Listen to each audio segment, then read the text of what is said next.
닫힌 돌문을 열고 죽음을 이기신 주, 절망이 몰려올 때도 눈 들어 주를 보내. 의지 못할 생의 자금과 현실의 불안함 앞에 절망이 몰려올 때도 눈 들어 주를 보내. 굳게 닫힌 돌문을 열고 굳게 닫힌 돌문을 열고 죽음을 이기신 주, 죽음을 이기신 주, 절망이 몰려올 때도 눈 들어 주를 보내. 의지 못할 생의 자금과 현실의 불안함 앞에 절망이 몰려올 때도 눈을 들어 주를 보내. 우리 함께 고백합시다. 예수 죽으시고 부활하신 온 땅의 왕 주 예수, 사망 권세 이기고 언제나 온 땅 다스리네. 예수 죽으시고 부활하사 우리 안에 계신 주, 주의 부활 생명이 우리 삶을 빚으시네. 우리 처음부터 함께 고백합시다. 굳게 닫힌 돌문을 열고 죽음을 이기신 주, 죽음을 이기신 주, 아멘. 절망이 몰려올 때도 눈 들어 주를 보내. 의지 못할 생의 자금과 현실의 불안함 앞에 절망이 몰려올 때도 우리 예수 그리스도를 바라봅시다. 주를 보내.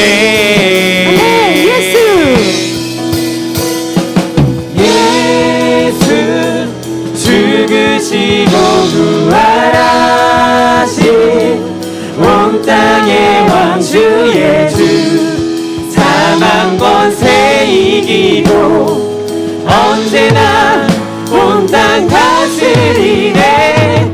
예수 죽으시고 부활하사 우리 안에 계신 주, 주님의 그 부활의 부활 생명이 우리 삶을 빚으시네. 우리 함께 고백합시다. 주의 죽으심과 함께 죽고 주의 사심과 함께 살리. 주의 죽으심과 함께 죽고 주의 사심과 주의 죽으심과 함께 죽고 주의 사심과 우리가 함께 살 것입니다. 주의 죽으심과 함께 죽고 사심과 예수 함께 살리.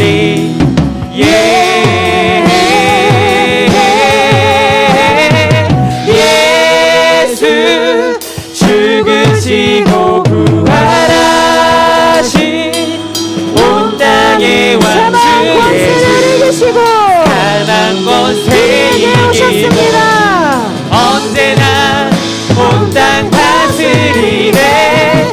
예수 죽으시고 부활하사 우리 안에 계신 주, 주의 부활 생명이 우리 삶을 빚으시네. 예수 죽으시고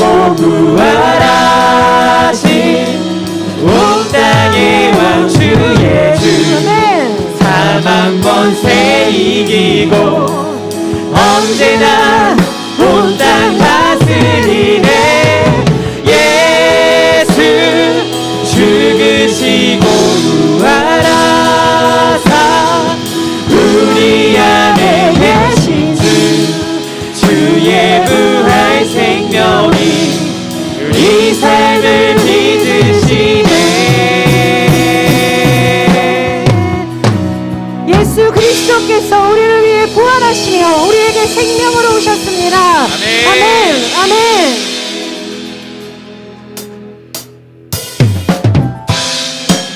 우리를 위해서 이 땅에 오신 예수 그리스도, 우리 주님 한 분만을 생각하시면서 힘차게 박수 치시면서 기쁨으로 주님을 찬양합시다.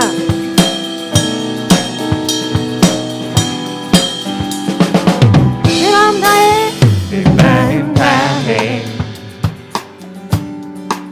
주 이름 찬양해. 주 사랑 깊어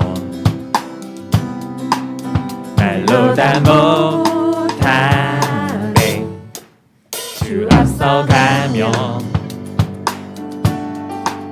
길을 만드시네. 오직 내 갈망 영원히 주 찬양. 내 맘에 힘이 되신 주, 영원한 빛이 되신 주, 내 모든 호흡이 주의 행하심 찬양해. 주는 위대한 통치자, 내 모든 건 주께 순복해. 내 삶은 주의 불로 채우소서. 우리 처음부터 함께 고백합시다. 내 마음 다해, 내 마음 다해 주님의 이름을 찬양합니다. 주 이름 찬양해. 주 사랑 깊어 말로 다 못하네. 주 앞서가며 주 앞서가며 길을 만드시네. 오직 내 갈망 영원히 주 찬양. 내 맘에 힘이 되신 주, 영원한 빛이 되신 주, 내 모든 호흡이 주의 행하심 찬양해. 주는 위대한 통치자, 내 모든 건 주께 순복해. 내 삶은 주의 불로 채우소서. 내 맘에 내 맘에 힘이 힘이 되신 주, 되신 주, 영원한 빛이 되신 주, 내 모든 도움이 주의 행하심 찬양해. 주는 위대한 통치자, 내 모든 건 주께 순복해. 내 삶은 주의 불로 채우소서. 주님의 은혜가, 주님의 은혜 내게 넘치네. 나를 향한 주 은혜. 주님의 은혜, 주님의 은혜 내게 넘치네. 나를 향한 주 은혜. 고백합시다. 주여 기억하소서. 주여 기억하소서. 주 백성 자녀는 신실한 주님의 약속. 주여 기억하소서. 주여 기억하소서. 주 백성 자녀는 진실한 주님의 한 번 더 고백합시다. 주여 기억하소서. 주여 기억하소서. 주 백성 자녀들 신실한 주님의 약속. 주님의 은혜 내게 넘치네. 나를 향한 주 은혜. 주님의 은혜가 넘칩니다. 주님의 은혜 내게 넘치네. 나를 향한 주 우리 마지막으로 한 번 더. 은혜. 주님의 은혜. 주님의 은혜 내게 넘치네. 나를 향한 주 은혜. 주 은혜. 주님의 은혜를 찬양합니다. 아멘. 아멘.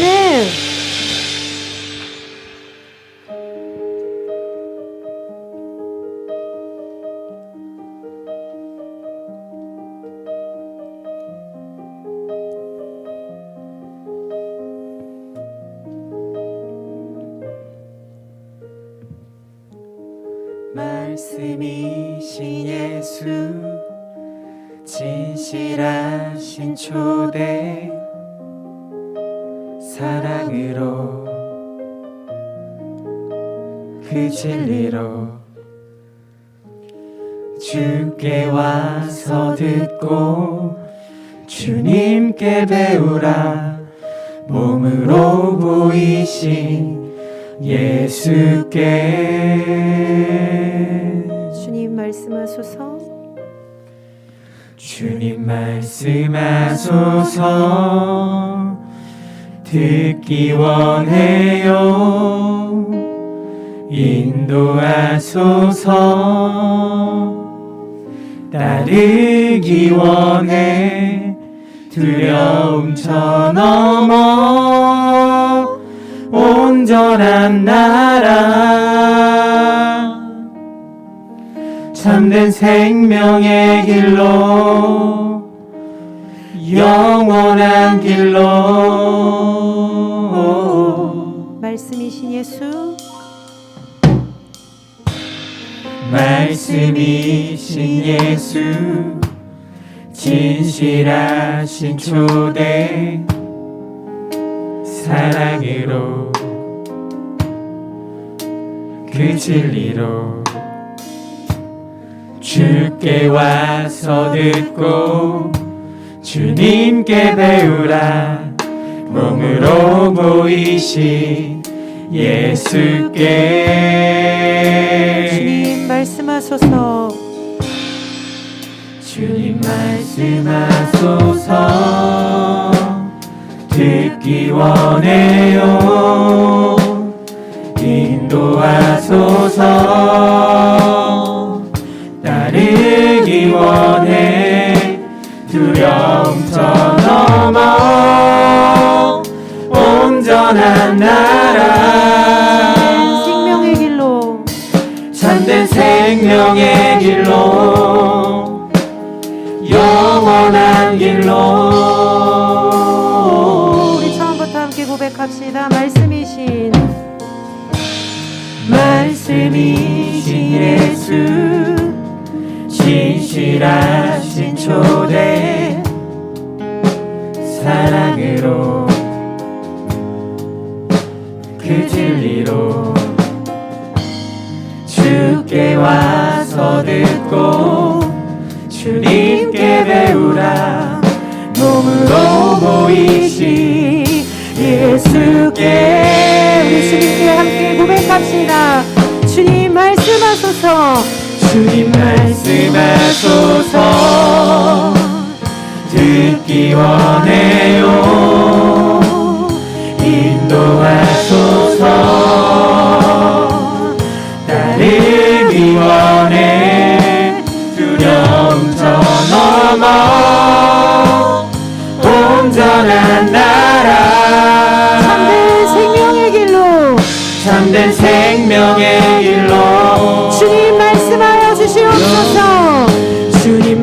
말씀하소서. 듣기 원해요. 인도하소서. 따르기 원해. 두려움 쳐넘어 주님의 그 온전한 나라로 우리를 인도하여 주시옵소서. 참된 생명의 길로 참된 생명의 길로 우리 한 번 더 이 가사를 믿음으로 고백합시다. 주님 말씀하소서. 듣기 원합니다. 듣기 원해요. 인도하소서. 따르기 원해. 두려움 쳐넘어 온전한 나라. 참된 생명의 길로 영원한 길로.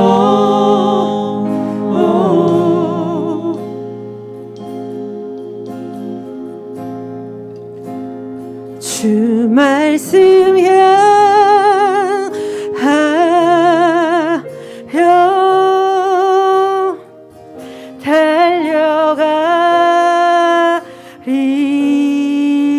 달려가리라. 힘도 아닌 능도 아닌 오직 성령으로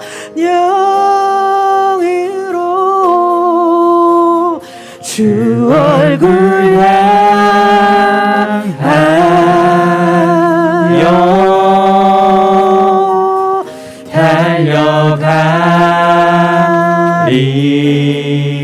달려가리라. 오 주의 영광 안에 살게 하소서.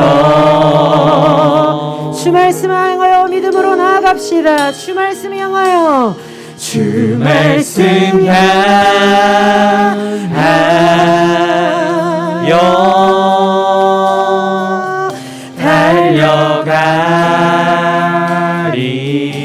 달려가리라. 힘도 아닌 능도 아닌 오직 성령으로 주 얼굴 향하여 주 얼굴 향하여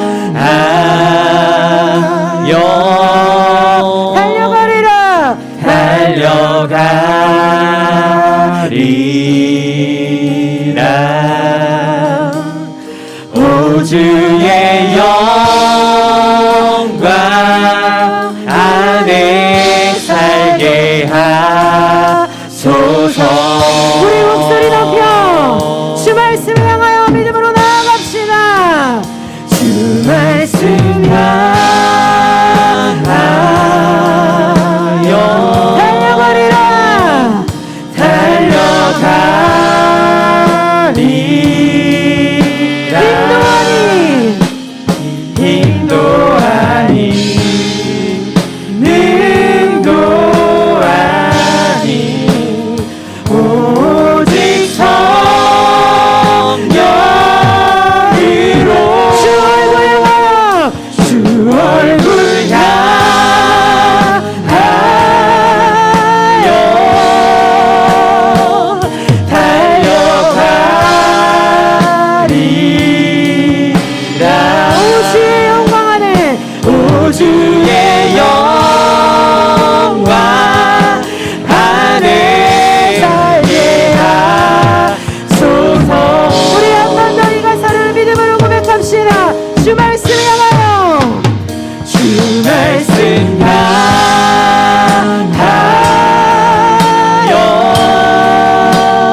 고백을 하나님께 드리면 좋겠습니다.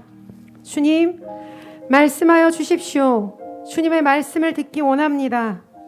주님의 말씀을 따르기 원하오니 인도하여 달라고 우리 함께 이 시간에 기도합시다.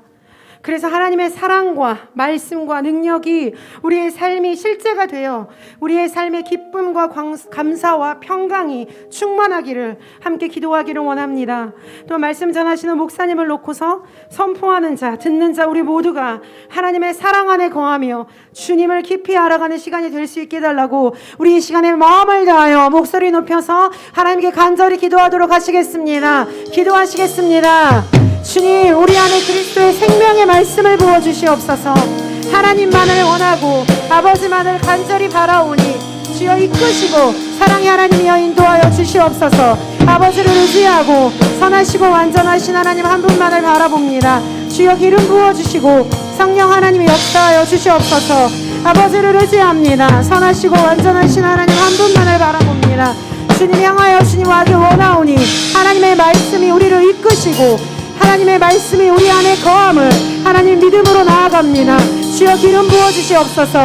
사랑의 하나님께서 역사하여 주시옵소서. 온전하시고 완전하신 아버지 선하신 하나님 한 분만을 붙들므로 나아가오니 주께서 함께 하시며 성령 하나님이여 역사하여 주시옵소서.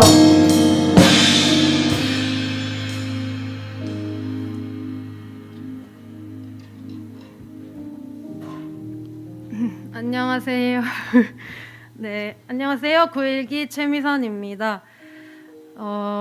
제가 이곳에 선 이유는 나차지 간증문이라고 하긴 좀 거창하고요. 추천사가 정도로 제 이야기를 나누려고 이 자리에 섰습니다. 네, 저는 변화된 저의 삶이 너무 좋아서 이것을 함께 나누고자 이 자리에 섰습니다. 네, 원래 저는 엄청 게으르고 두려움도 많고 매 순간 불안감을 느끼며 시작도 하기 전에 실패를 먼저 생각하는 사람입니다.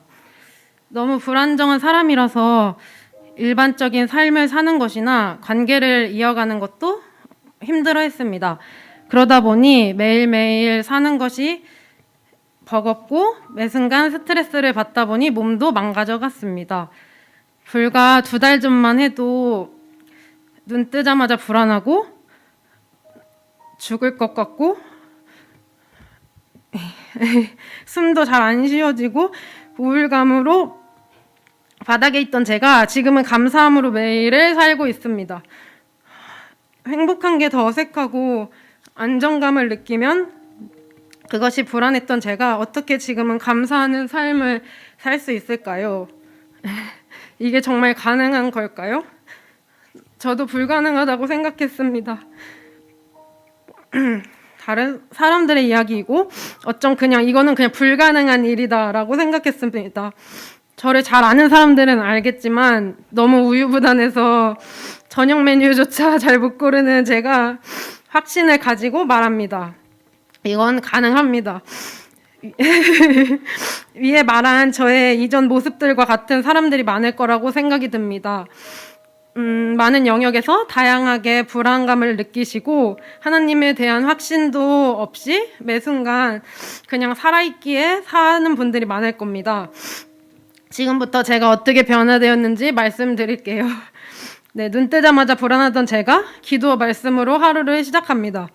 내 뜻대로 되지 않으면 하나님이 나를 사랑하지 않으신다고 여겼던 제가 하나님의 뜻을 신뢰하게 되었습니다.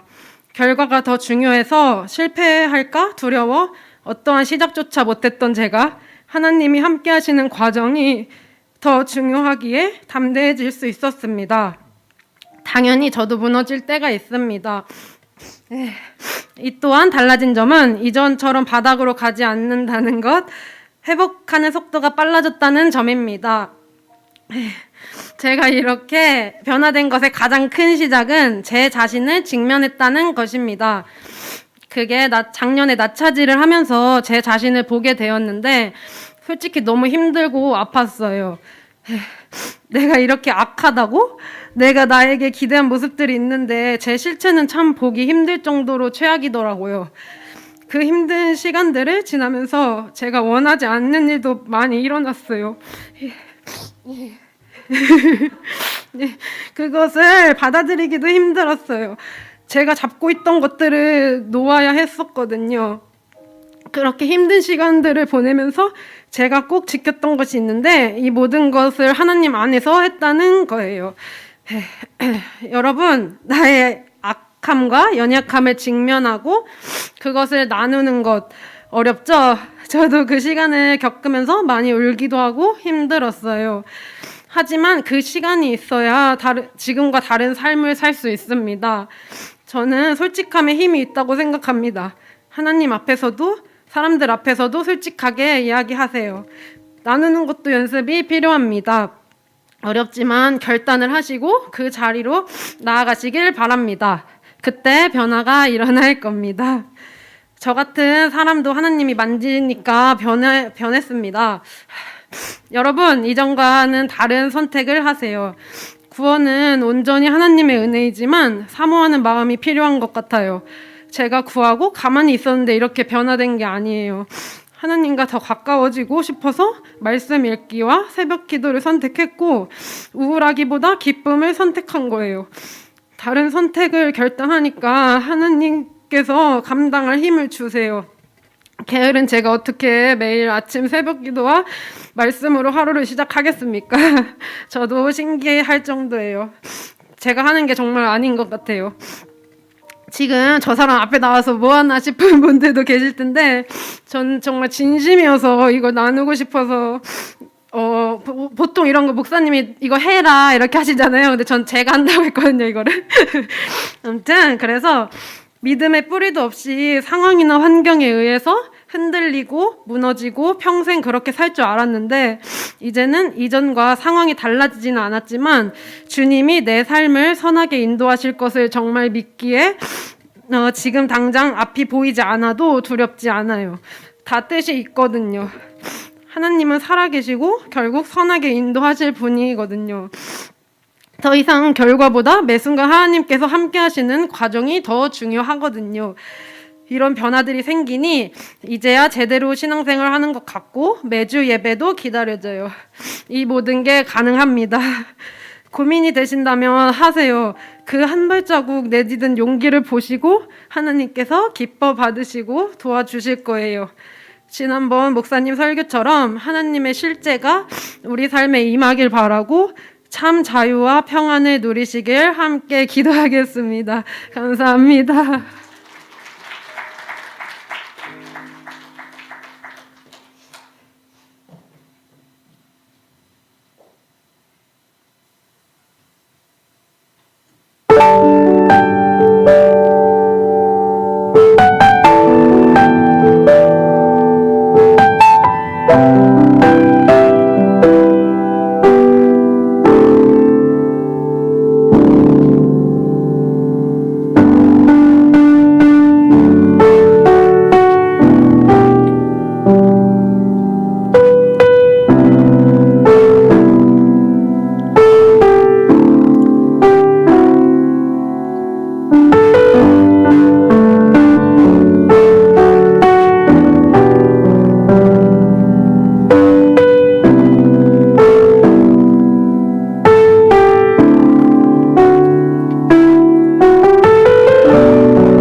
네, 오늘 우리에게 주시는 말씀은 열왕기상의 말씀입니다. 열왕기상 17장 17절부터 24절까지의 말씀을 함께 보겠습니다.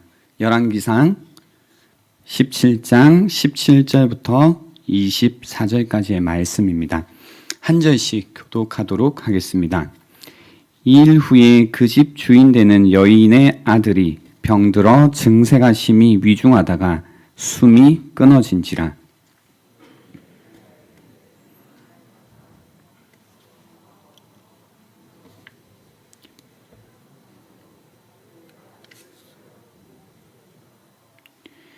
엘리야가 그에게 그의 아들을 달라 하여 그를 그 여인의 품에서 받아 안고 자기가 거처하는 다락에 올라가서 자기 침상에 누이고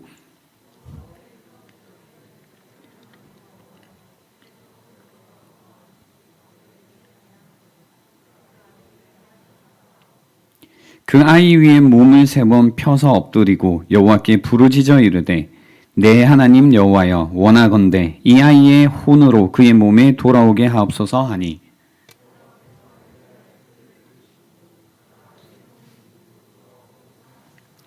엘리야가 그 아이를 안고 다락에서 방으로 내려가서 그의 어머니에게 주며 이르되 보라 내 아들이 살아났느니라.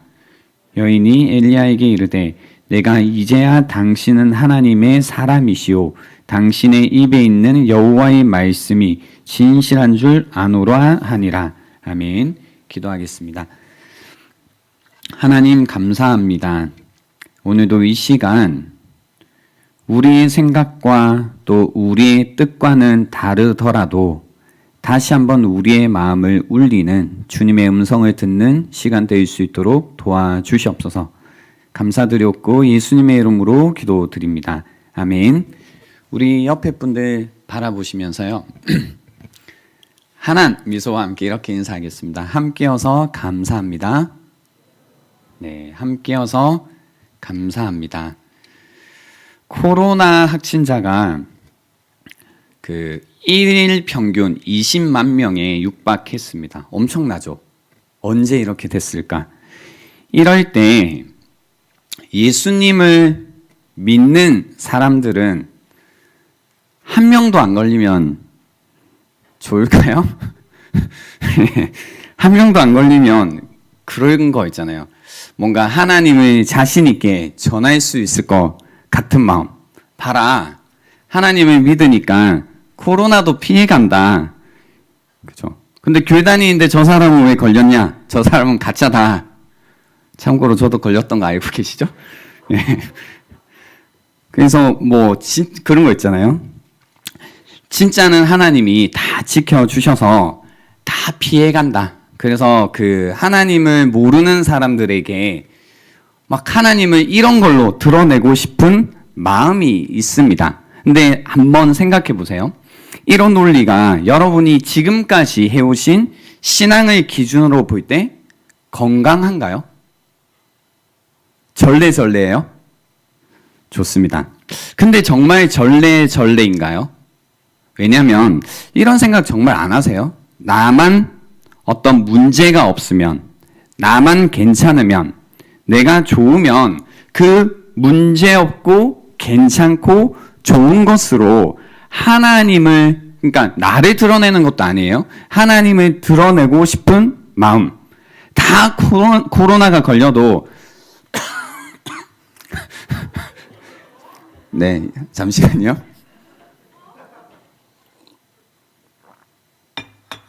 난 아닌가 봐. 다 코로나가 걸려도 나는 안 걸리면, 나만 괜찮으면 하나님이 나와 함께 하신다. 그죠? 그래서 이런 분들이 있었습니다. 가난하고 병든 분에게 예수 믿는 기쁨을 전해야 하는데 내가 똑같이 가난하고 병든 사람이라면 예수 믿는 기쁨을 어떻게 전할 수 있을까? 실패하고 좌절한 사람에게 예수 믿는 소망을 전해야 하는데 똑같이 실패하고 좌절하고 있다면 예수 믿는 소망을 어떻게 전할 수 있을까? 그래서 예전에 어른들은 이런 이야기를 줄곧 하셨습니다. 교회 다니시는 분들이요. 예수 믿고 돈도 좀 있고 번듯해야 친척들에게 전도를 하는데 내가 돈이 없고 쪼들려서 아무 말도 못하겠다. 예수 믿고 시험에도 척 붙고 성공해서 예수 믿으니까 잘 나가잖아 라고 말하고 싶은데 나도 시험도 떨어지고 계속 안 되는데 어떻게 예수님을 전할 수 있겠냐라는 이런 논리를 갖고 계셨던 분들이 있습니다. 근데 그것은 여러분이 절레절레 하셨던 것처럼 성경이 말하는 방식이 아닙니다.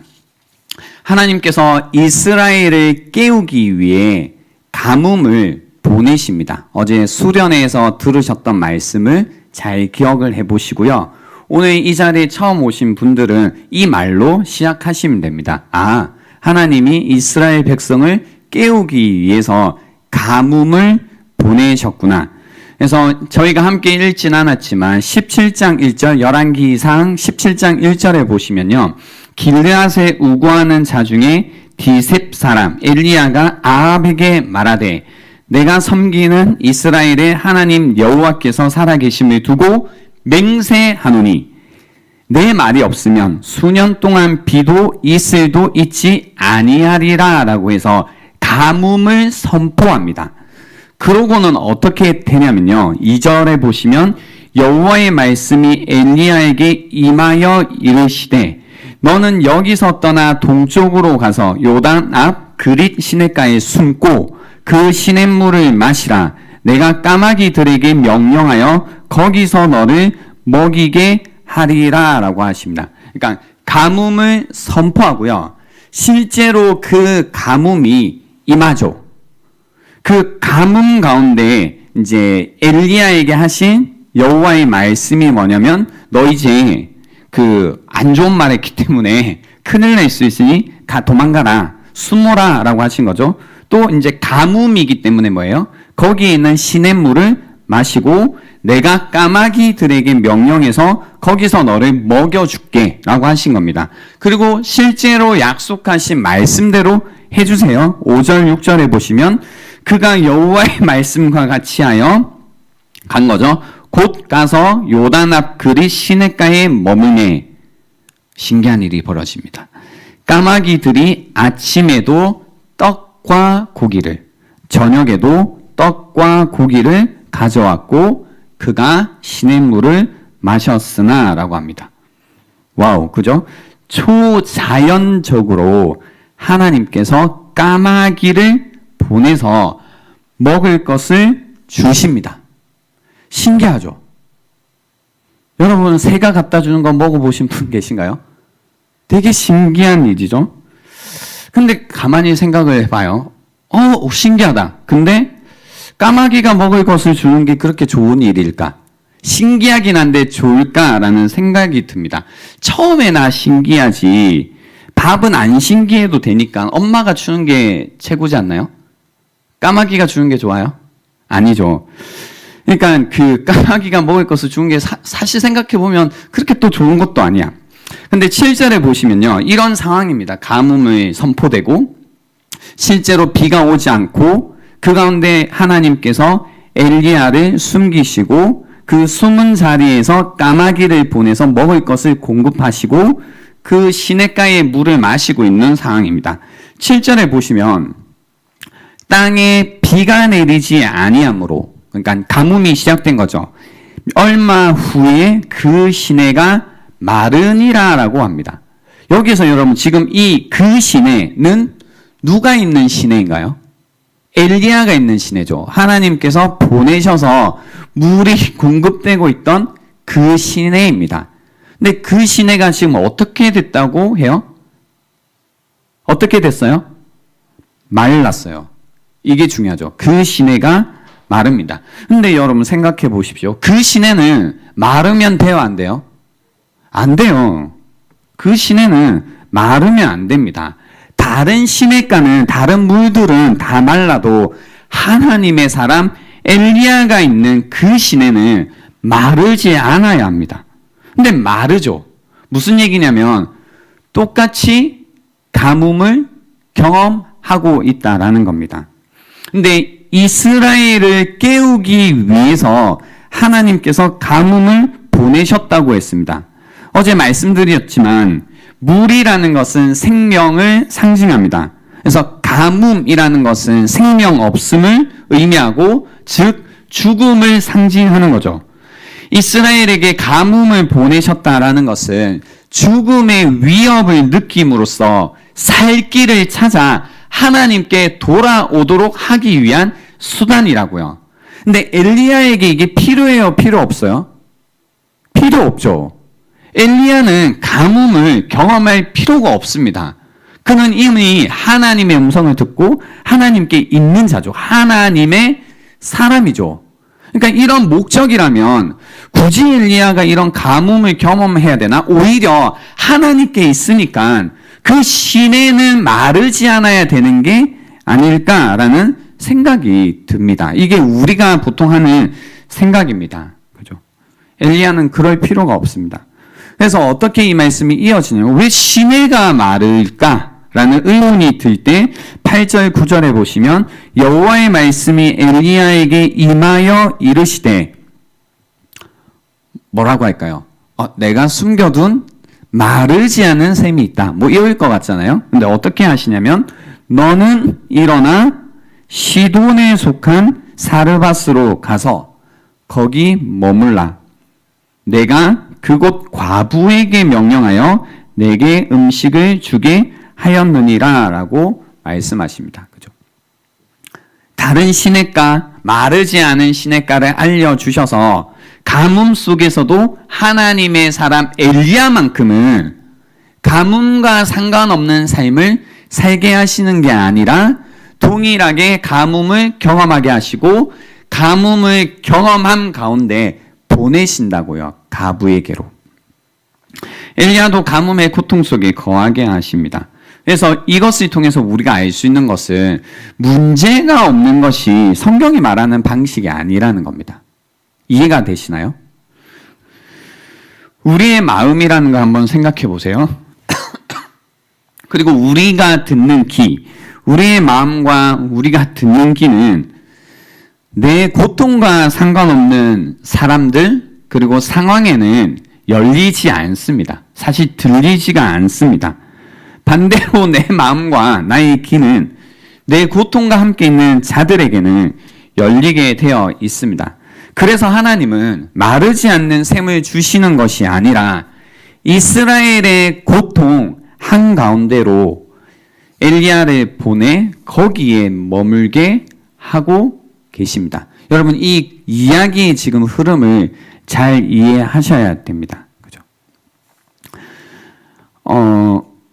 그 시내가 마르고 하나님께서는 다른 마르지 않는 샘으로 보내시는 게 아니라 고통 가운데로 보내셨다라는 겁니다. 그래서 여호와의 말씀이 엘리야에게 임하여 이르시되 너는 일어나 시돈에 속한 사르밧으로 가서 거기 머물라라고 하신 겁니다. 내가 그곳 과부에게 명령하여 내게 음식을 주게 했다라고 해서 여기까지 읽었을 때는 그런 생각이 듭니다. 과부에게 보내서 다시 먹이시고 입히시는 건가? 라는 생각이 듭니다. 그죠? 생각이 듭니다. 근데 이야기를 한번 보시면요. 어떻게 흘러가냐면 재밌습니다. 10절에 보시면 이제 가는 거죠. 정말로 가부 사르밧에 있는 가부에게 이제 보내셔서 가는 겁니다. 어떤 상황이 되냐면 그가 일어나 사르밧으로 가서 이야기를 잘 따라와 보세요. 성문에 이를 때에 한 가부가 이제 그 가부겠죠. 그죠? 한 가부가 그곳에서 뭐 하고 있어요? 나뭇가지를 줍는지라라고 하죠. 저는 이제 이 부분을 읽을 때 했어요. 왜 했냐면 성경에는 필요 없는 말들을 안 하거든요. 근데 나뭇가지를 줍는다라고 나와 있는 거죠. 그래서 궁금했어요. 왜 나뭇가지를 줍고 있지?라는 게 되게 궁금했어요. 그러니까 나뭇가지를 줍고 있던 사르밧의 가부라는 거죠. 이에 불러 이르되 줍고 있는 그를 불러 이르되 시킨 대로 하는 겁니다. 청하건대 그릇에 물을 조금 가져다가 내가 마시게 하라라는 겁니다. 그러니까 물 가져와라 이런 게 아닙니다. 여기 물 가져와라 이런 게 아니라 조금 가져다가 나에게 마시게 해주세요. 뭐 이런 거죠. 그가 가지러 갈 때에 엘리야가 그를 불러 이르되 이제 목만 축이면 될 게 아니잖아요. 내 손에 떡 한 조각을 내게로 가져오라고 해서 먹을 것도 달라고 부탁을 하고 있습니다. 요청을 하고 있습니다. 그러자 그가 이르되 당신 하나님 여호와께서 가부가 하는 말입니다. 살아계심을 두고 맹세하노니 나는 떡이 없고 다만 통의 가루 한 움큼과 병에 기름 조금뿐이라. 내가 나뭇가지 둘을 주어다가 나와 내 아들을 위하여 음식을 만들어 먹고 그 후에는 뭐라고 해요? 죽으리라 라고 이야기를 합니다. 여기에서 이제 답이 나왔습니다. 나뭇가지를 왜 줍고 있었어요? 음식을 만들기 위해서 줍고 있었죠. 근데 그 음식이라는 것은 무엇이었냐면 마지막으로 먹고 죽을 음식이었다라는 겁니다. 하나님께서 엘리야를 똑같이 가뭄 가운데 두시고요. 그리고 그 가뭄을 경험하게 하시면서 그 다음에 보내신 곳이 어디냐면 사르밧 가부에게 보내셨는데 어떤 장면에서 만나게 되냐면 나뭇가지를 줍는 그 가부를 만나게 하신 겁니다. 근데 그 나뭇가지를 줍는 그 가부는 어떤 상태였냐면 나 오늘 이 나뭇가지를 가지고 남은 것을 가지고 음식을 만들어 먹고 죽으리라 라는 그 상태에 있던 가부였다는 거죠. 이 상태가 여러분 이해가 되시죠? 그죠? 됐다라는 겁니다. 여기에서 저는 이게 그 고통이라는 것의 어떤 의미가 우리가 어떻게 받아들여야 될지 좀 힌트를 준다라는 생각을 했습니다. 그러니까 어느 정도 수준, 어저께 말씀드린 것처럼 어린아이 수준에 있는 신앙으로는 이 그림이 잘 이해가 되지 않죠. 무슨 얘기냐면 처음에 여러분이 절레절레 하셨던 신앙의 그림을 계속 가지고 있어요. 그래도 내가 예수를 믿는데 이런 일이 없거나 뭔가 괴로운 일이 없거나 사라지거나 피해가거나 해야 되지 않나? 어떤 불도 지나가 버리고 어떤 바람도 지나가고 고통과 고난이 난 것도 나에게 없어야 되는 거 아닌가? 예수를 믿는데도 왜 이런 일이 있지? 이런 일이 여전히 나에게 일어난다면 난 왜 예수를 믿어야 되는가라는 의문에 대한 답을 오늘 이 본문이 우리에게 주고 있다는 겁니다. 하나님께서는 하나님의 사람을 고통으로부터 벗어나게 하시는 게 아닙니다. 그죠? 어제 말씀드린 것처럼 고통, 문제를 치우시는 게 아니라 고통 중에서 우리를 고통 중에 두시고 그 고통 가운데서 우리와 뭐 하시죠? 함께 하십니다. 뭔가 지키신다 이런 구절에 있어서 가장 대표적인 성경 구절이 제가 생각하기로는요. 이사야 43장의 말씀입니다. 여러분 잘 아시는 말씀일 거예요. 야곱아 너를 창조하신 여호와께서 지금 말씀하시느니라. 이스라엘아 너를 지으신 이가 말씀하시느니라. 너는 두려워하지 말라. 내가 너를 구속하였고 내가 너를 지명하여 불렀나니 너는 내 것이라. 그리고 나오는 말씀이 이거죠. 내가 물 가운데로 지날 때에 내가 너와 함께 할 것이라. 강을 건널 때에 물이 너를 침몰하지 못할 것이며 내가 불 가운데로 지날 때에 타지도 아니할 것이요 불꽃이 너를 사르지도 못하리니 라고 하신 거죠.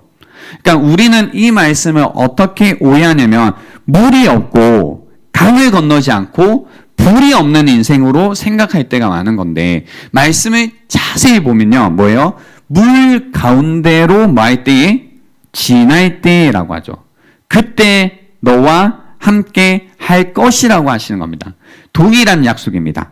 강을 건널 때에 물이 오겠죠. 하지만 그 물이 너를 침몰하지 못할 것이다 라고 하신 겁니다. 불 가운데 불이 없었으면 좋겠어 라는 게 우리 생각이겠지만 내가 불 가운데로 지날 때에 타지도 아니할 것이다 라고 하신 겁니다. 고통 가운데 두신 우리라는 거죠.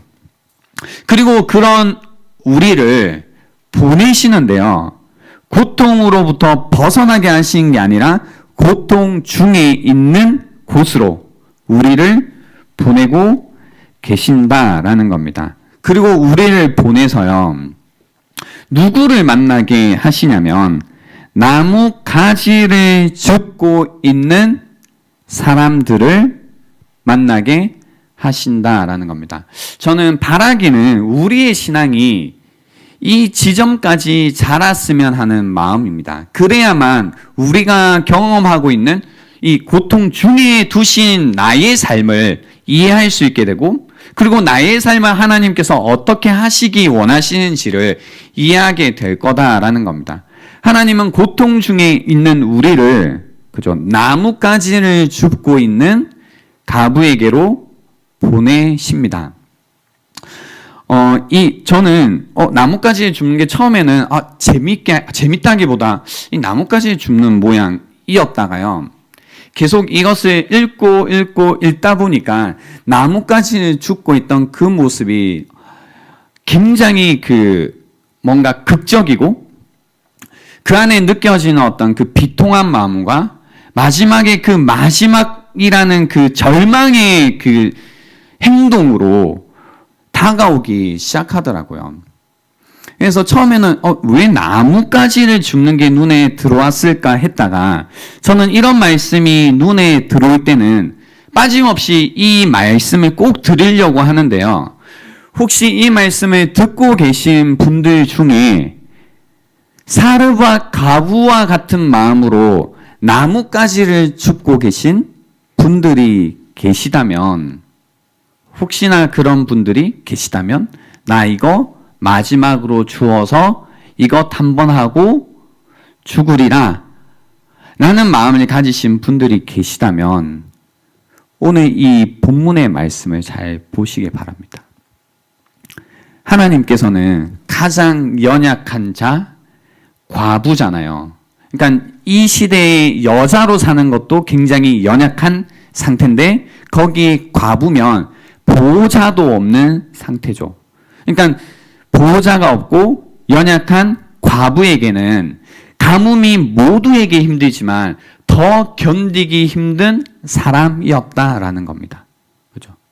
가뭄이 모두에게 힘든 일이지만 그 중에서도 더 견디기 힘든 사람이었다라는 겁니다. 근데 하나님께서는 하나님의 사람을 고통 중에 두시고 그 고통 가운데 있던 엘리야를 나뭇가지를 줍는 과부 사르밧 가부에게 보내신 것처럼 마지막으로 나뭇가지를 줍고 있는 그 누군가에게 지금도 그 사람을 보고 계시고 알고 계시고 그 고통과 그 마음을 아는 그 누군가를 지금도 보내고 계시다라는 겁니다. 오늘 이 말씀이 어떻게 가는지 한번 계속 보십시오. 고통 중에 두시고 고통 중에 있는 자를 하나님께서 어떻게 대하시는지, 어떻게 이 사람들의 이야기들을 서로 엮어 가시는지를 여러분께서 같이 보시면 좋겠습니다. 어떻게 하시냐면요, 보내세요. 이제 얻어먹으라고 보낸 것 같지만 사실은 이 사람을 가장 연약한 누군가를 구원하시기 위해 엘리야를 보내십니다. 그죠? 엘리야를 보내십니다. 그러자 이렇게 합니다. 엘리야가 13절에 보면 되게 이 표현이 재밌습니다. 엘리야가 그에게 이르되 뭐라고 해요? 두려워하지 말고 가서 네 말대로 해라 라고요. 그래, 두려워하지 말고 가서 네 말대로 하라라는 건 무슨 말이에요? 자기와 네 아들을 위해 음식을 만들어 먹고 그 위에 뭐예요? 죽으라는 얘기죠. 네 말대로 해라 라고 해요. 근데 저희는 여기 접속사 하나가 빠져 있는데 벗이라는 접속사가 하나 있습니다. 그러나 뭐예요? 먼저, 그죠? 그렇게 해라. 근데 먼저 그것으로 뭐라고 해요? 나를 위하여 작은 떡 한 개를 만들어 내게로 가져오고 그 후에 너와 내 아들을 위하여 만들라고 해요. 그죠? 그러니까 이 구절이 정말로 이제 그냥 읽어보신 분들이 있겠지만 이전에도 이게 진짜 이해가 안 되죠. 와, 이렇게 뭐 벼룩에 간을 내먹네? 이런 느낌이었잖아요. 그렇지 않았나요? 그죠? 근데 오늘 이 말씀을 지금 따라와 보니까 다른 얘기인 것 같다라는 생각이 든다, 안 든다? 들죠? 그래서 야, 그렇게 해. 그거 먹고 죽으려면 그렇게 해. 그런데 그 전에 먼저 그것으로 나를 위하여 작은 떡 한 개를 만들어 내게로 가져오고 그 후에 너와 내 아들을 위하여 만들라. 이렇게 이야기한 이유가 있죠. 14절에 이스라엘 하나님 여호와의 말씀이 쌍따옴표 나옵니다. 나 여호와가 비를 지면에 내리는 날까지 그 통의 가루가 떨어지지 아니하고 그 병의 기름이 없어지지 아니하리라 라고 하셨느니라 라고 하신 겁니다.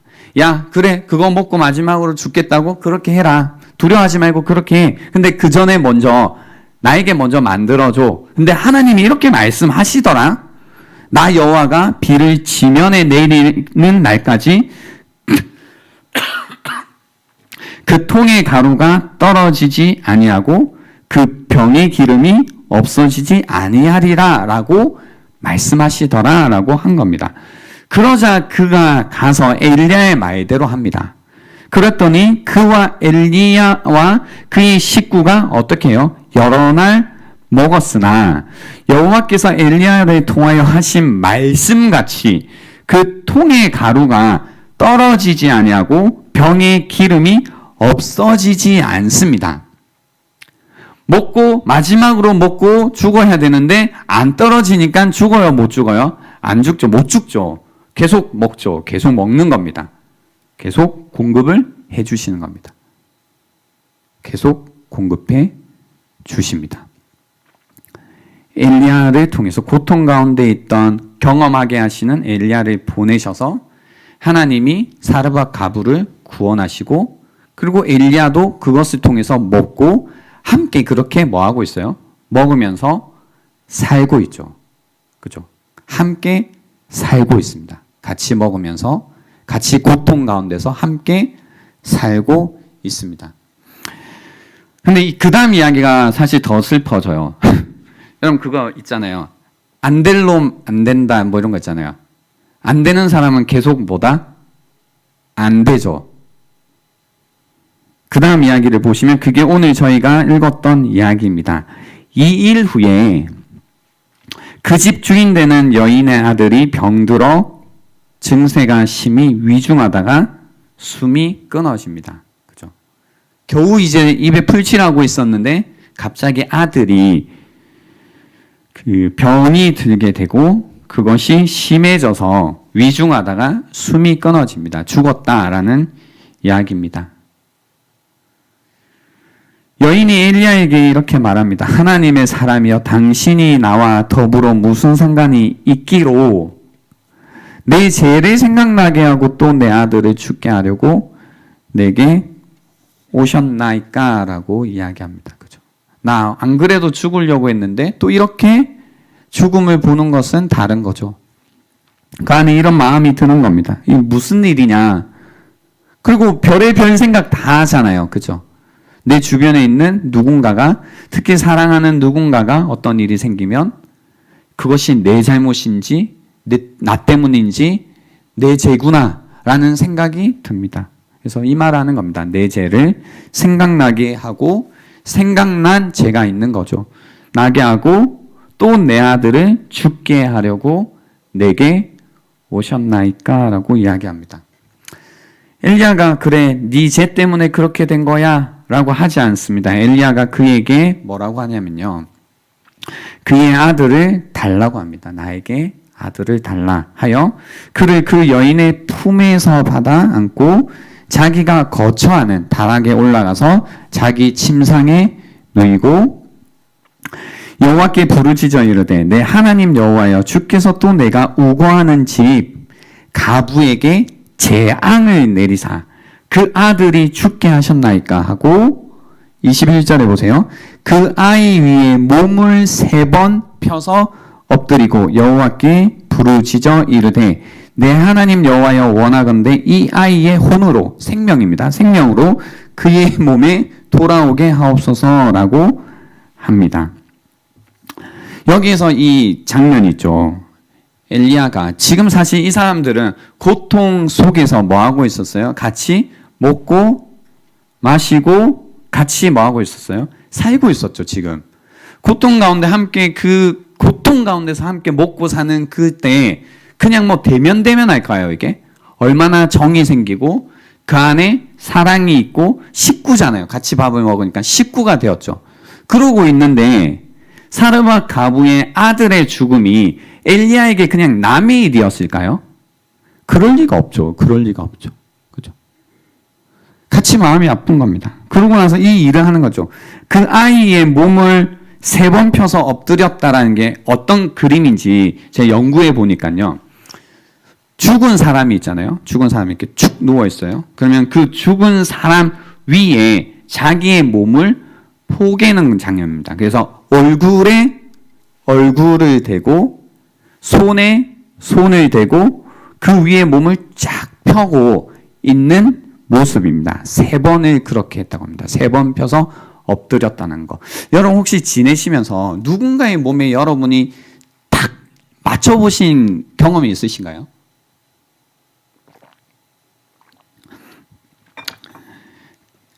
여기에서 그런 걸로 이해하시면 안 됩니다. 아, 죽은 사람을 살리는 방식이 얼굴을 맞대고 손을 뭐 맞대고 3번 몸을 피면 사람이 살아나는구나 라고 이해하시면 안 돼요.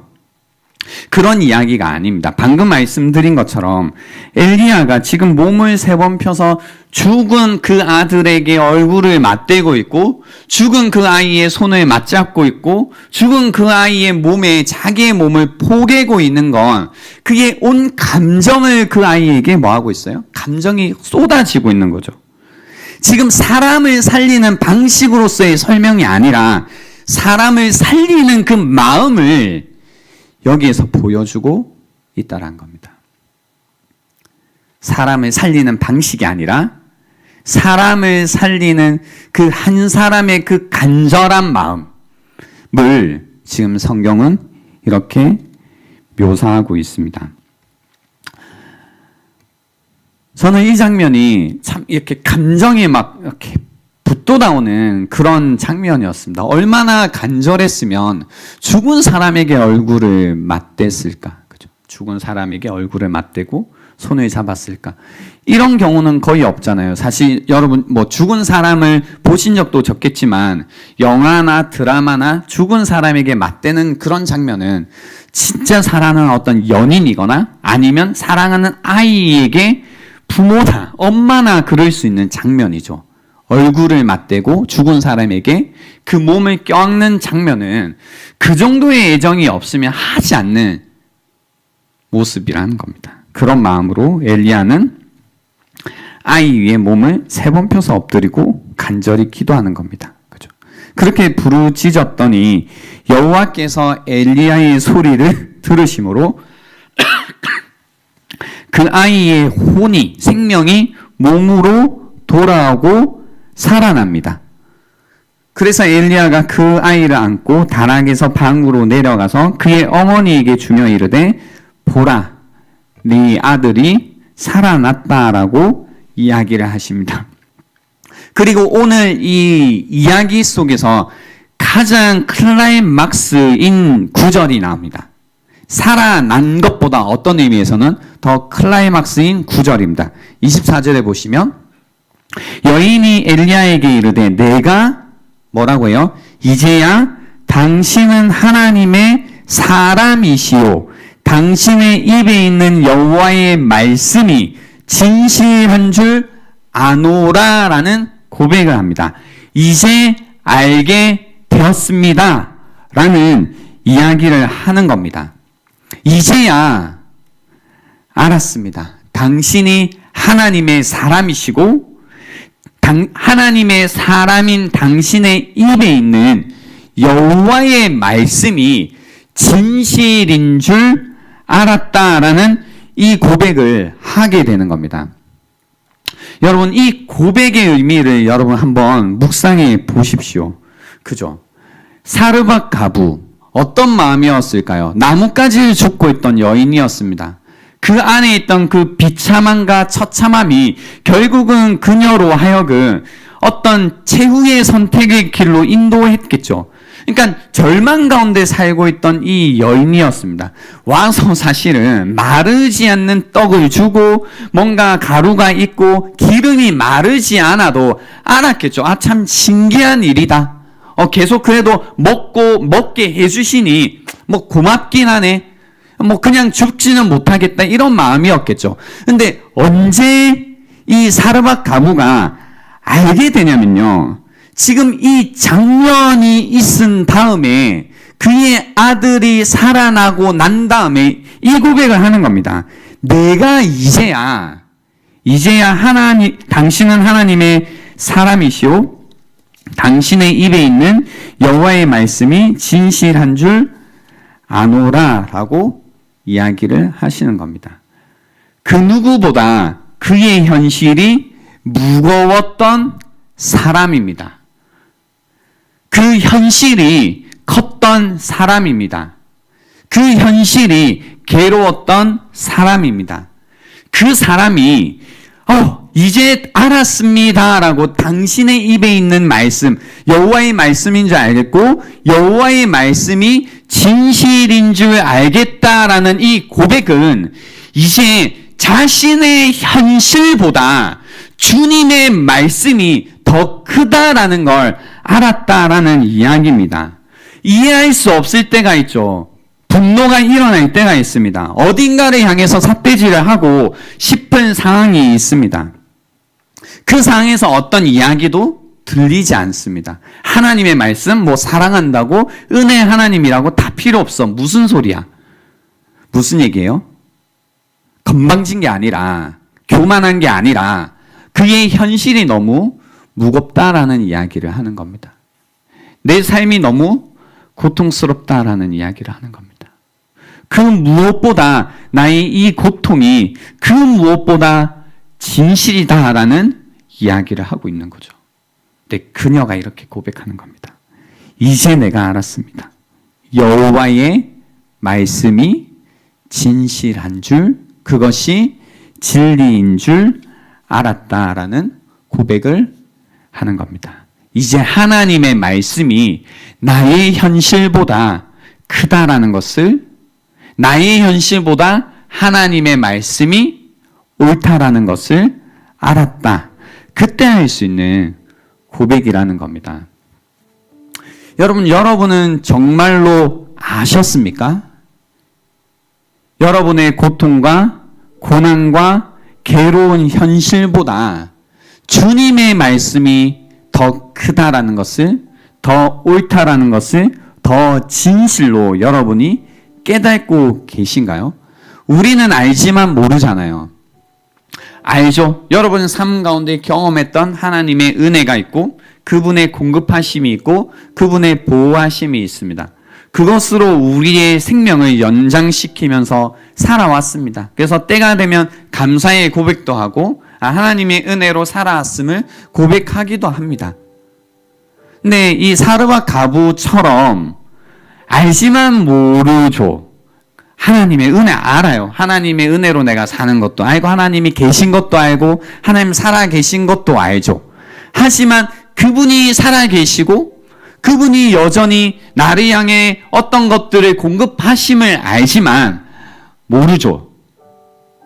왜 모른다라고 생각하냐면 여전히 내 현실이 주님의 말씀보다 크고 내 현실이 주님의 말씀보다 옳고 내 현실이 주님의 말씀보다 더 진리다, 더 실제다라고 느끼기 때문입니다. 근데 이 가부의 존재 안에 어떠한 변화가 일어나서 이 고백을 이제 하게 된가? 이제 제가 알았습니다라는 겁니다. 무엇이 이 사르밧 가부의 고백을 변화시켰는가라고 할 때 이 엘리야의 그 모습입니다. 뭐예요? 그 마음, 살고자 하는 그 마음으로 자기의 몸을 보겠던 그 뭐예요? 방식, 행위가 아니라 그 마음인 겁니다. 그 마음. 저는 이 고백이 그래서 좀 오늘 우리가 마음에 담아가야 되는 말씀이라고 생각합니다. 여인의 고백, 내 죄를 생각하게 하고 또 내 아들을 죽게 하려고 오셨나이까? 라는 이야기입니다. 내 죄를 생각나게 하고 내 아들을 죽게 하려고 오셨나이까? 성경은 뭐라고 하는 줄 알아요? 내 죄를 생각나게 하고 내 아들을 죽게 하기 위해서 오신 게 아니라 내 죄를 생각나게 하시지만 우리의 아들, 내 아들, 나를 죽게 하신 게 아니라 하나님의 아들을 죽게 하셨다라고 하십니다. 그 아들의 죽으심이라는 게 바로 지금도 죽은 자를 향하여서 몸을 포개고 계시고 그의 온 존재를 다해서 우리를 살리고자 하시는 그 하나님 아버지의 그 마음, 우리를 위해 죽는 마음, 그리고 그 죽는 마음 가운데 우리의 마음이 함께 포개졌을 때 우리의 생명이 살아나는 부활의 능력이라는 것을 우리가 경험하게 되는 겁니다. 여러분, 기독교에서는 이 부활이라는 것이 너무 중요하죠. 근데 하나님께서는 부활의 능력이라는 것을 이렇게 그냥 보내시는 게 아닙니다. 이렇게 이 부활의 능력이다! 라고 하면서 이렇게 던지시는 게 아니죠. 가져가라. 이게 부활의 능력이니 이 부활의 능력으로 살아가라. 라고 하시는 게 아닙니다. 추상적으로, 기계적으로 부활이라는 것이 오지 않습니다. 주님과 깊은 관계 안에서 부활의 능력이 우리 안에 임하게 되는 겁니다. 부활의 능력이 그냥 오는 것이 아니라 주님이 나의 존재에 오실 때 부활이신 예수께서 그분의 존재로 나에게 오실 때 우리가 살아나게 된다는 겁니다. 지금도 주님께서는 우리에게 그분의 존재로서 나의 존재 가운데 찾아오고 계시다는 겁니다. 그래서 예수 그리스도 그분 자체가 부활이십니다. 그래서 성경은 이걸 관계적인 언어를 사용해서 이렇게 이야기합니다. 함께 죽고 함께 살았다라고 이야기하십니다. 함께 죽고 함께 살았다. 우리의 고통 가운데서 함께 죽고 그리고 함께 살았다. 우리의 아픔 가운데서 함께 죽으시고 함께 사셨다.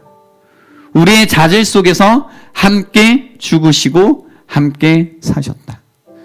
우리의 절망 가운데서 함께 죽으시고 함께 사셨다. 인생의 가뭄 가운데 그 무엇 하나 소망할 수 없는 그 자리 가운데 함께 오셔서 우리와 함께 죽으시고 그리고 우리와 함께 사셨다라고 이야기하십니다. 바로 이 믿음이, 바로 이 사랑의 마음이 우리로 하여금요, 그렇게 크고 도저히 감당하기 힘들었던 그 무거웠던 그 무엇보다 분명했던 현실보다 하나님의 말씀이 더 진실이라는 것을 우리 존재 가운데 새기죠. 주님의 그 사랑만이 우리의 존재 가운데 우리가 경험하고 있는 죽음보다도 더 강하게 우리 존재에 새겨서 알게 하십니다. 때때로 우리는 그냥 삶이 순적하고 평화롭기를 바랍니다. 그러다 보니 아무 문제 없는 삶, 그냥 평안한 삶, 그냥 잘 굴러가는 삶을 바라다 보니까 하나님을 정말로 인격적으로 알고 그 하나님과의 깊은 관계 속에서 함께 죽고 함께 삶 가운데 경험하게 되는 하나님께서 함께 하시는, 하나님께서 함께 살아가시는 그분을 아는 복을 우리는 놓칠 때가 많이 있습니다.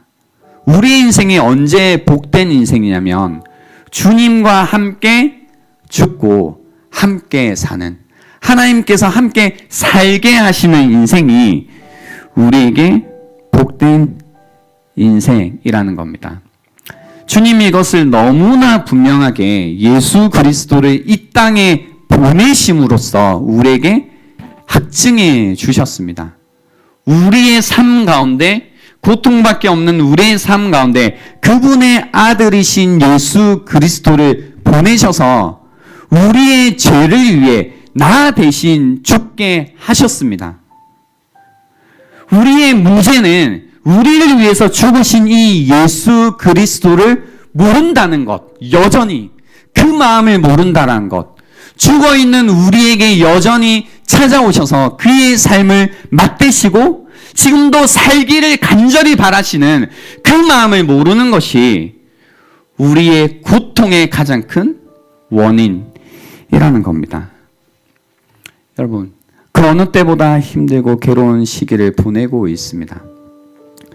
고통과 절망을 계속해서 이야기하고 있는 이때에 우리가 함께 하나님을 믿고 있다는 건 이 고통 가운데 우리와 정말 함께하고 계시고 우리 가운데 몸을 포개어 우리에게 그 모든 마음을 다하여 살기를 바라시는 주님의 그 마음이 여러분에게 전해지고 그 마음을 알기에 엘리야가 가부에게 찾아갔던 것처럼 지금도 나뭇가지를 주우며 이제 죽을까 저제 죽을까 하고 있는 자들과 함께 먹고 함께 마시며 그들의 삶 가운데 살아계신 하나님, 우리를 위해 죽으시고 살아계신 그 하나님을 증거하는 것이 우리가 지금 이 시대, 이 고통 가운데 살아가는 이유이고 그리고 목적일 것이다 라는 겁니다. 이 시간을 드리겠습니다. 오늘 들었던 말씀 한번 생각해 보십시오. 나는 정말로 지금도 죽음 가운데 있는 나에게 그의 온 마음을 다하여서 포개고 계신 주님의 마음을 알고 있는가? 그래서 이제는 주님, 나의 현실보다 주님의 말씀이 큽니다. 나의 현실보다 주님의 말씀이 옳습니다. 이제 그것을 알았습니다 라는 고백을 가진 자로 살고 계신지, 아니면 여전히 주님의 말씀보다 큰 현실 가운데, 고통 가운데, 아픔 가운데 계신지를 한번 묵상해 보시고 이 주님을 다시 한번 여러분 삶 가운데로 초대하시는 이 시간이 되면 좋겠습니다. 시간 드리겠습니다.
삶으로 드리는 예배에 여러분의 마음을 담으시면서 생각과 마음을 정돈하도록 하겠습니다.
드리는 시간 갖도록 하겠습니다.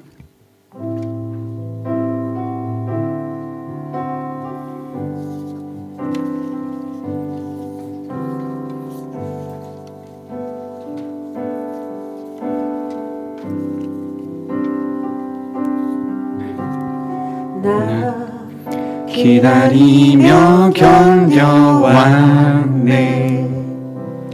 그저 기다리며 견뎌왔네. 헛된 소망 바라던 내게 있는 건 허전한 마음. 나 기다리며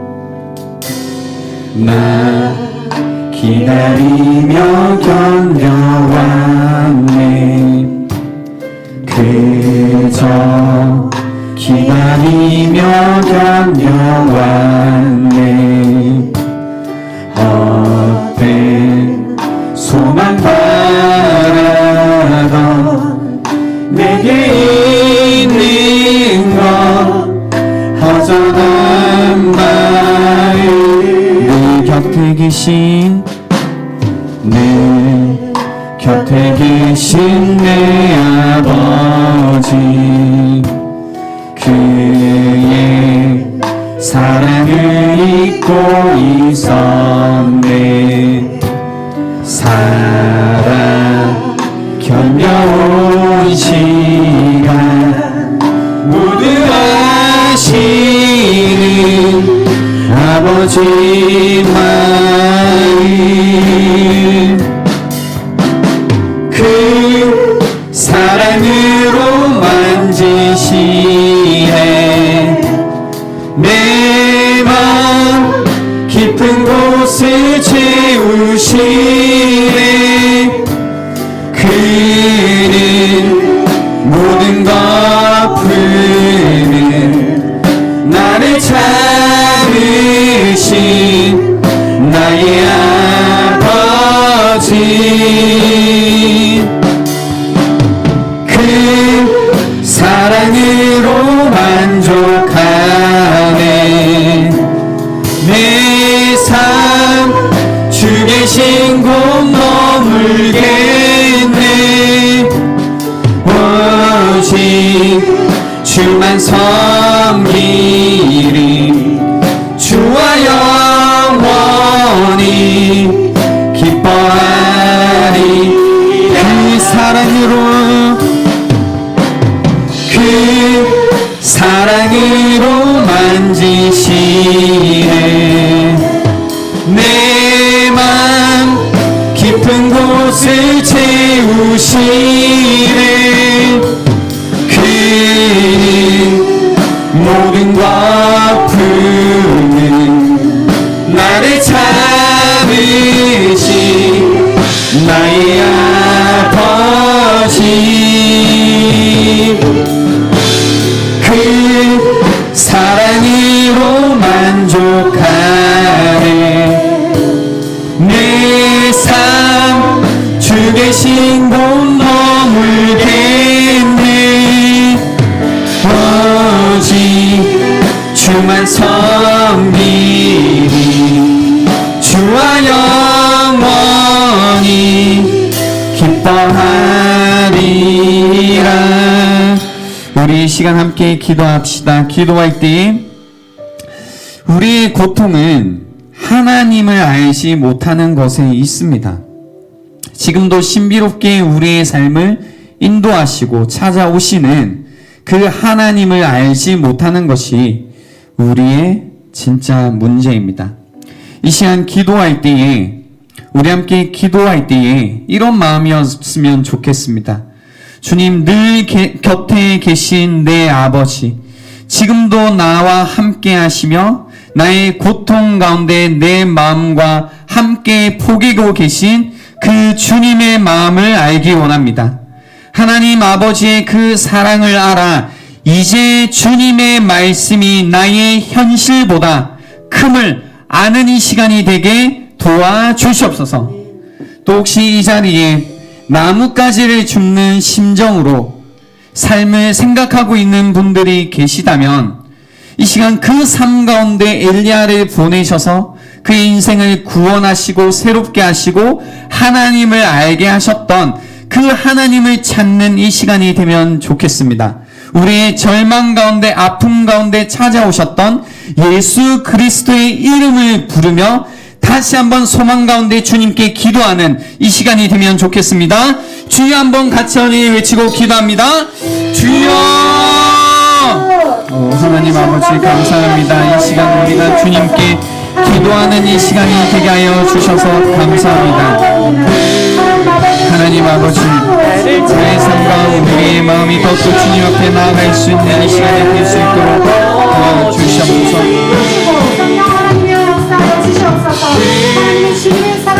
하나님 주님의 은혜가 지금도 우리 가운데 흘러가고 있음을 고백하며 나아갑니다. 주님 우리의 감정 가운데 마음 가운데 다시 한번 주님께서 어떻게 사람을 살리시는지 보여주셨습니다. 사람을 살리시는 주님의 마음이 우리에게 있음을 고백합니다.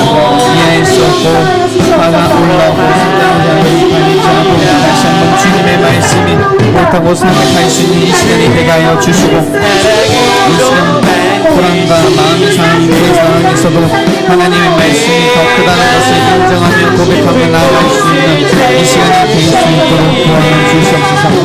하나님 주님의 그 사랑이 다시 한번 우리 마음 가운데 생겨져서 필요가 채워주기에 믿는 믿음이 아니라 하나님 주님께서 나를 사랑하시기에 내가 주님을 인해서 알 수 있는 이 시간이 될 수 있도록 도와주시옵소서. 구원하신 주님께서 이 시간에도 우리에게 찾아오십니다.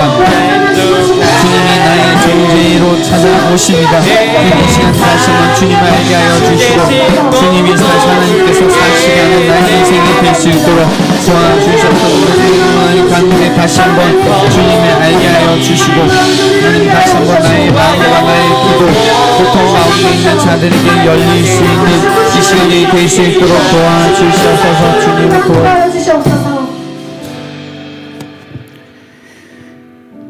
하나님 아버지 감사합니다. 오늘도 주님의 말씀을 통해서 우리에게 다시 한번 하나님께서 어떤 분이신지 알게 해주심에 감사합니다. 때로는 우리의 삶을 돌아볼 때에 이해할 수 없고 또 의심하게 되고 불안하게 되고 마음이 상할 때가 있음을 고백합니다. 하나님 그런 상황에서도 하나님의 말씀이 더 크다는 것을 더 진실이라는 것을 깨달을 수 있는 은혜를 우리에게 주십시오. 그 은혜로 말미암아 다시 한번 하나님 아버지의 사랑을 깨달을 수 있는 이 시간이 될 수 있도록 도와주시옵소서.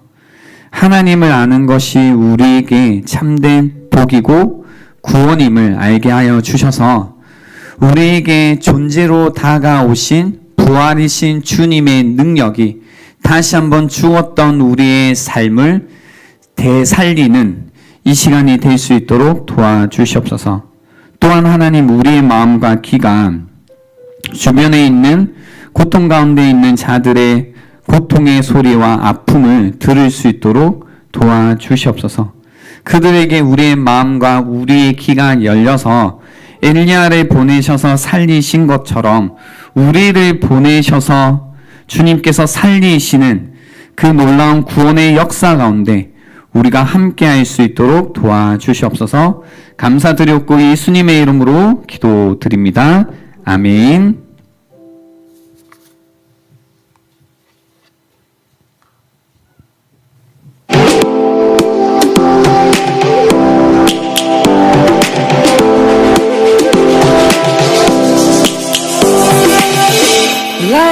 사방 선교주일 안내입니다. 다음 주일은 선교주일로 드려집니다. 기도로 준비해주세요. 3월 새품기 국가는 우크라이나입니다. 상반기 겨울실험의 완료. 하나님께서 온전히 일하셨던 모든 순간들을 기쁨으로 누리고 돌아왔습니다. 상반기 겨울실험의 얼반 필그림을 은혜 가운데 잘 마쳤습니다. 앞으로도 이 은혜를 연합하여 누리고 흘려보내는 2000년이 되길 소망합니다. 양육반 신청 안내입니다. 이청년함대의 대표 양육 거듭난 반, 오늘이 신청할 수 있는 마지막 기회입니다. 그 기회 놓치지 마세요. 당신을 기다립니다. 거듭난 반은 추천인 제도로 진행됩니다. 수료한 사람들이 추천을 하고 추천인이 신청자와 함께합니다. 아래 내용을 참고해주세요. 나를 찾아가는 이야기는 하나님이 쓰시는 나의 인생 스토리를 발견하여 내 삶의 의미를 찾고 해석하는 방법을 배우는 시간입니다. 다른 삶을 살고 싶다면 용기 내세요. 이번에는 좀 더 깊은 나눔을 위해 짝꿍과 함께 신청해 주세요. 하지만 짝꿍이 없어도 가능합니다. 나차지에서 마음 맞는 헌신짝을 만들어 보세요. 아래 내용을 참고해 주세요. 문의는 최미선 양육관리 팀장님에게 해주시면 되겠습니다.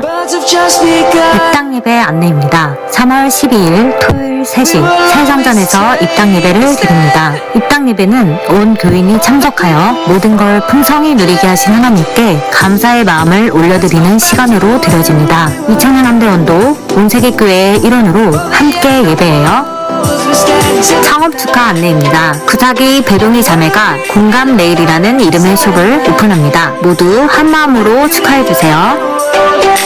예배 온 오프라인 동시 진행 안내입니다. 방역 수칙에 따라 미접종자 포함 좌석수 30% 이내에서 현장 예배가 가능합니다. 흰천 씌워진 의자 기준으로 반드시 뛰어 앉아주세요. 예배드리는 곳은 소독, 발효 체크, 거리두 안기를 철저히 하고 있습니다. 몸에 이상 징후가 조금이라도 있으신 분은 온라인으로 예배를 드리시기 바랍니다. 이것으로 광고를 마치겠습니다. 3월 첫 주 광고를 맡게 된 구분기 주밀의 자매입니다. 따뜻한 봄이 오는 3월에는 우리 청년함대 모두 더욱 말씀으로 무장하여 승리하는 멋진 3월이 되기를 응원합니다. 화이팅!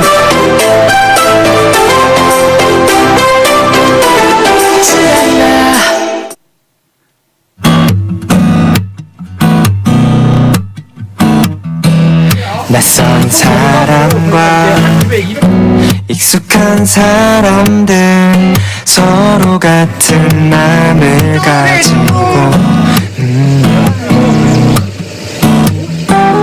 받은 사랑과 값진 은혜가 고스란히 전해지기를 원해. 우릴 사랑하심이 증명할 수 없도록 넘치게 이게 밝게 변치 않는다는 걸. 그를 사랑하는 일 어려워 보이지만 조금씩 우리 맘을 열 때 알 수 있어.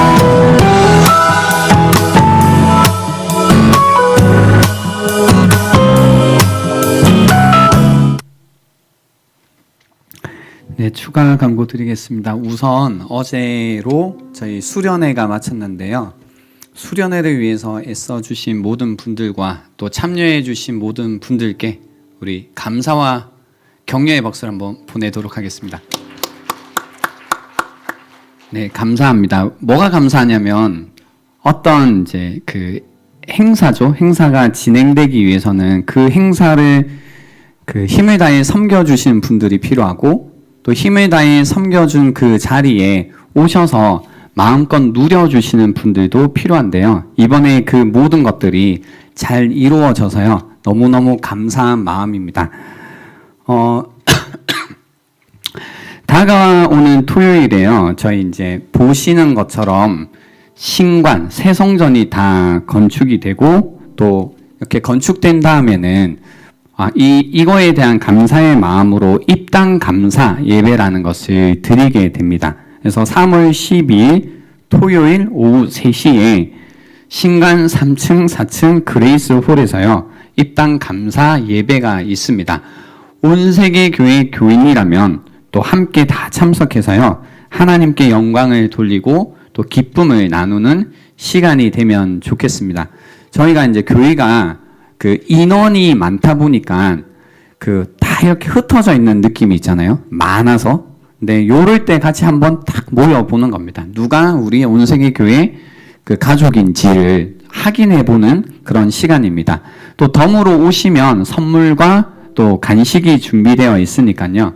오셔서 마음껏 이 잔치를 누려주시면 좋겠습니다.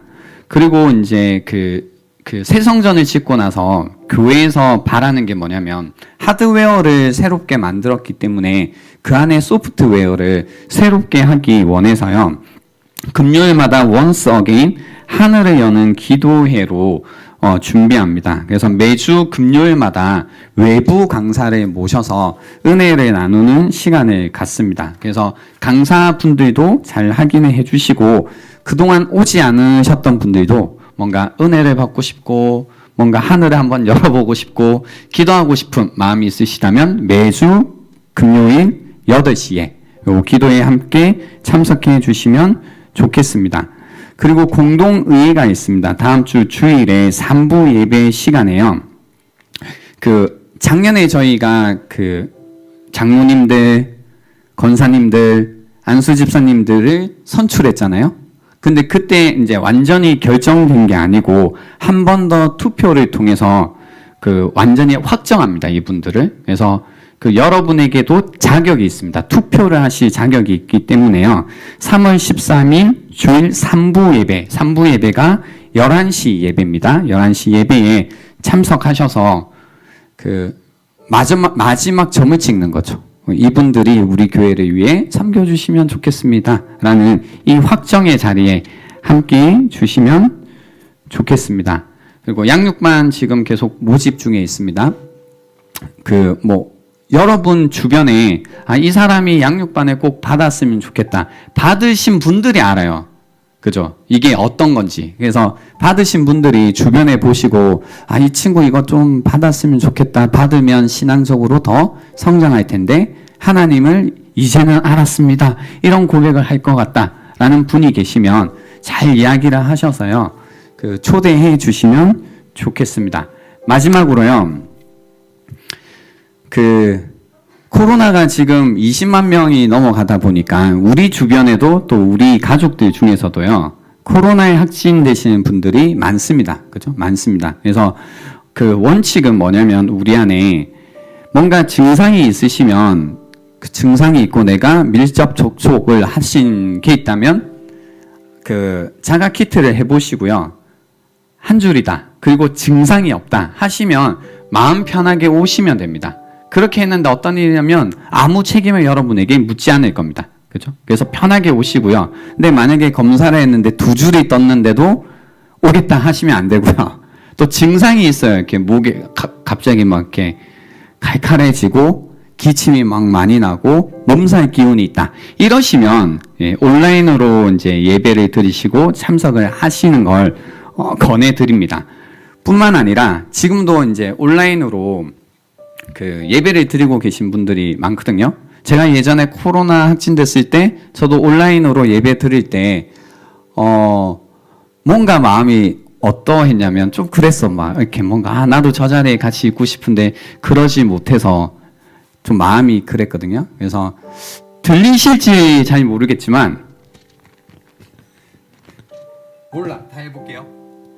이제 하나 둘 화면을 통해서 예배를 드리고 계신 또 우리 형제 자매들, 그래서 나 확진됐지만 막 마음이 그랬는데 하실 분들을 위해 우리 큰 박수와 함성으로 한번 응원해 드리면 어떨까 싶은데 같이 해볼래요?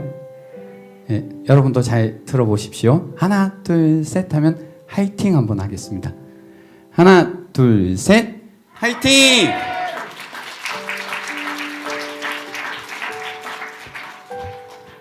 네, 별거 아닌 것 같지만 그냥 마음을 전하는 거죠. 이렇게 마음을 전해 드리는 거고 또 그 마음을 통해서 잠시라도 그죠. 이렇게 떨어지지 않는 것 같은 떡과 기름이 되면 그게 우리의 역할일 수 있거든요. 그러면 좋겠다라는 마음이었습니다.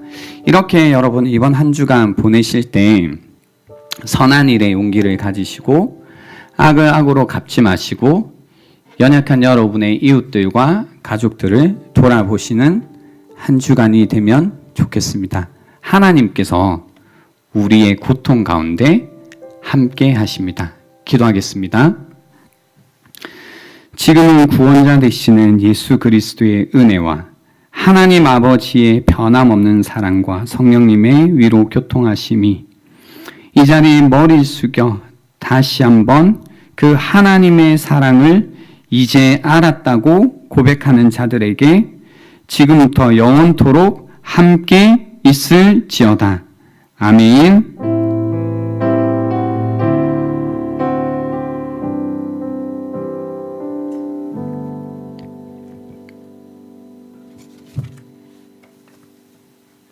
네, 예배가 마쳤습니다. 목장 모임으로.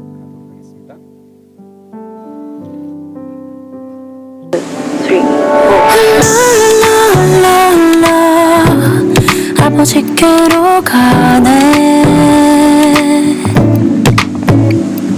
우리는 어디에서든 이 바다로